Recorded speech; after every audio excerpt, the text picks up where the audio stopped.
The city never truly slept. Even in the early hours of the morning, the streets were alive with movement. Cars passed one another like flowing water.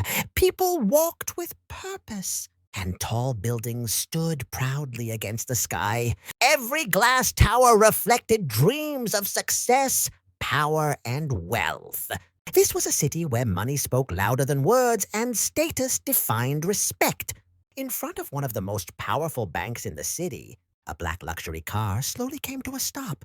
The doors opened smoothly, and a man stepped out with confidence. His name was Adrian Cole. He was a wealthy financier, known for his sharp mind and ruthless decisions. Adrian believed the world was simple. Strong people rise, weak people fall. To him, kindness was unnecessary, and sympathy was a weakness. As Adrian walked toward the bank entrance, adjusting his expensive watch, his eyes caught sight of someone sitting near the steps. An old beggar sat on the cold stone pavement. His clothes were torn and faded, his shoes barely holding together. His gray beard was untrimmed, and his hands looked rough from years of hardship.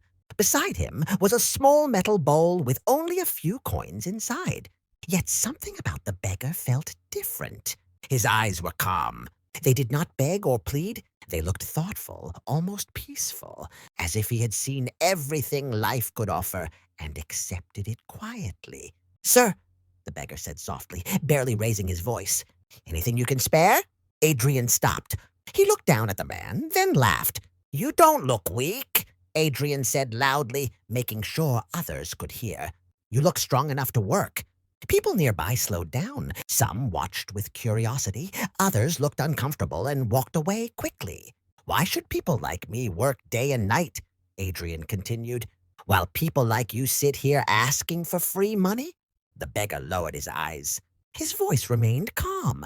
"I hope life never teaches you why some people sit here," he said quietly. Adrian scoffed. "Life rewards effort," he replied. "If you're here, you earned it."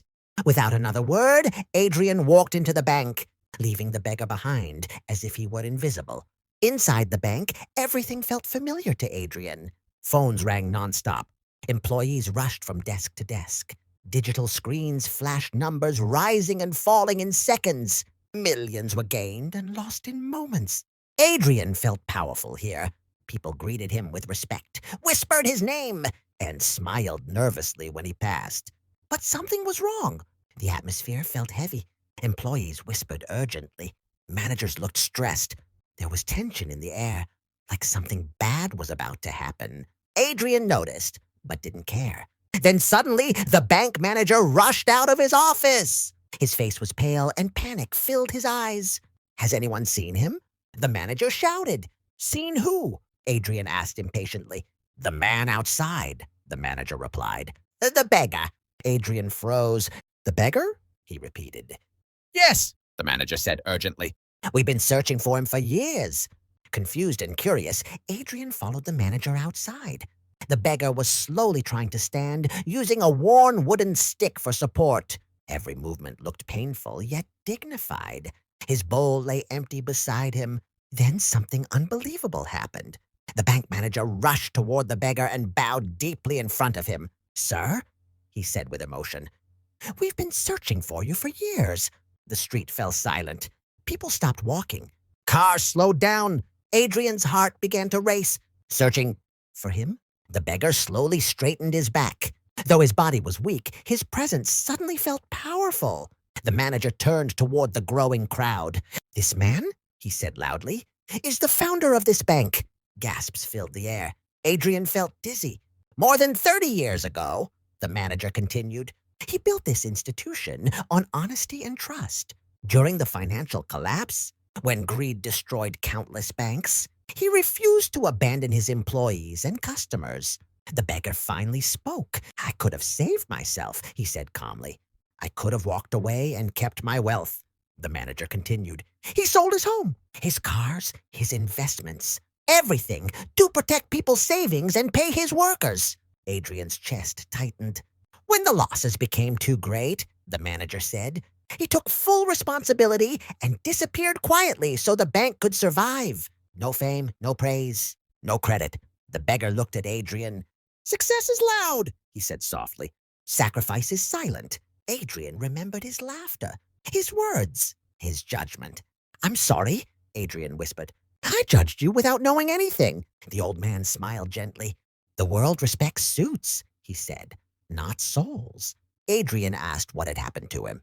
I lost everything, the beggar replied, except my values. He paused, then added, I see many rich men, but very few wealthy hearts. The beggar turned to leave. Adrian stepped forward quickly. Please, let me help you.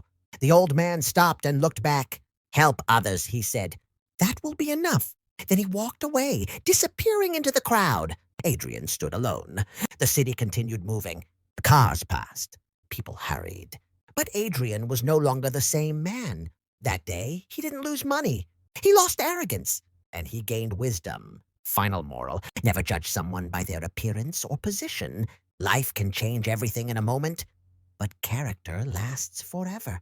True wealth is not what you own. It's what you're willing to sacrifice.